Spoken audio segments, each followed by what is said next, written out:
And hello, DC fans, and welcome back to another episode of the Zone TV Entertainment with me, your host Jonathan. Once again, bringing you my thoughts and review for tonight's episode of DC's Peacemaker Season 2, Episode 2. Well, Peacemaker's officially back inside the new DC universe. The DC universe. No longer in the DCE universe. Yes, very confusing, I know. But new DC. We had Creature Commandos, Superman, and now Peacemaker. Next year will be Lanterns and Supergirl and Clayface. DC is back up and running again, and hopefully this train can continue to be successful and be cool with Marvel across the street. So let's talk about Peacemaker Season 2, Episode 2, because spoiler alert, if you have not seen this episode, things go down here in the most non-sexual way I can possibly say that. So obviously we all know that Chris, aka Peacemaker, he's feeling down. Why? Well, couple of reasons. The team can't really be a team anymore. Task Force X was disbanded thanks to Anabayu, pretty much ratting out her own mother, which is Amanda Waller, saying that she's using criminals to do these dangerous missions for the government, and the government now, and also Argus, they have to pretty much clean up and keep that team away from doing good things or bad things that serve good things. So yeah, there's that issue in hand. You also have Chris also dealing with the fact that he's kind of alone. He doesn't have his father anymore, even though his father's a racist Nazi. He doesn't have him anymore. His brother is gone, and the love of his life, aka Hardcore, or Amelia Hardcore, something happened between the two of them. What? No idea yet. We have not figured that out yet. If you figured it out before I did, cool, but something, obviously, either they hooked up, was bad, fun time, didn't work out for the two of them. They found that they're secretly related to each other. A lot of possibilities. Maybe they had a baby and miscarriage. Anything could be possible. The reason why they're so awkward talking to each other. You also got Amelia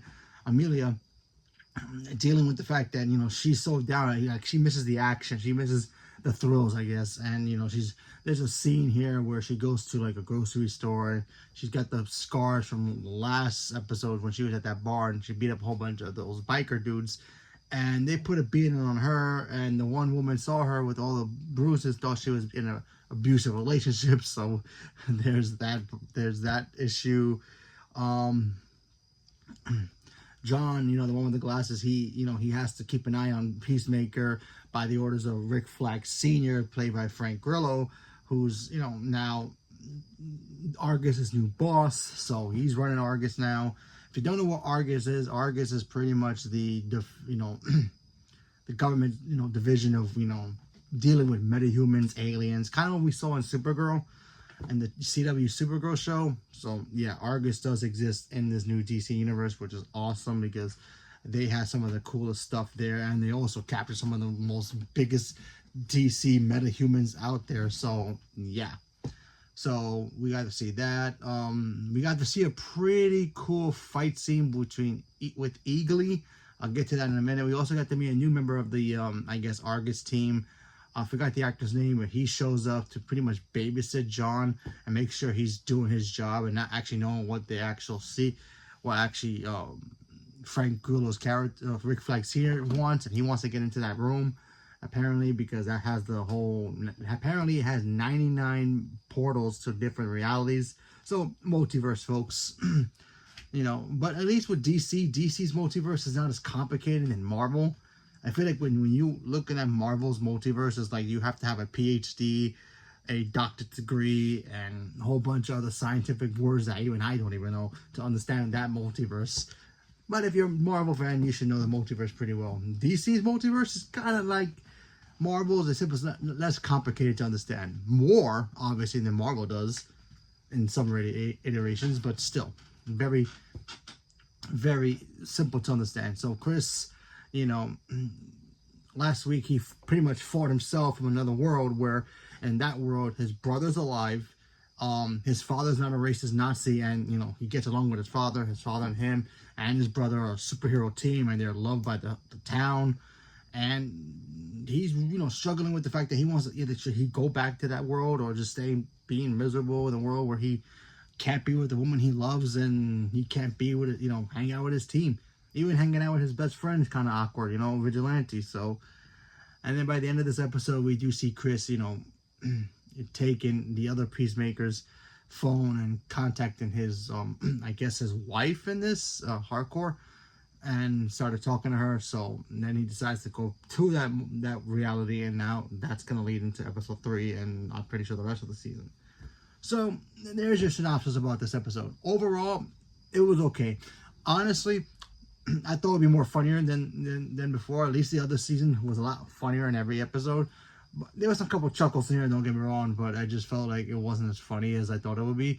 But also, I'm just waiting for them to go into that multiverse and see how our Chris from the DC universe is gonna fit in this other reality. What's different over there? Is Superman a bad guy over there? Is there even a Batman in that universe? Things like that I want to know. So I guess you have to wait till next week to see exactly what's going to happen in that universe. But it looks like from the preview, Hardcore works for the Argus over there, or she's just a visitor, and he works there. So there's that. There's going to be some kind of hostage situation that Chris is going to get involved in helping out. And apparently he's a hero to everybody there. So that's cool. So it should be a fun time in next week's episode. But overall, I thought the episode was okay. Not as funny as the first episode, obviously, but still, I really like these characters. I think they're great. I want to see more, and I do trust James Gunn and his writing, so we should see how it goes. It's only episode 2, so it could go back up from here. Who knows? Or it can flop and just be an okay season. We have to wait and see. But I will review all the episodes when they drop, so don't worry about that. I've always covered DC and Marvel as well, so there's that. So leave me a comment below. Let me know what you guys thought about episode 2 of season 2. Are you guys liking it so far? Not liking it? Haven't caught up yet? Leave me a comment below. Let me know. Stay tuned for more. Thank you very much, and have a good night.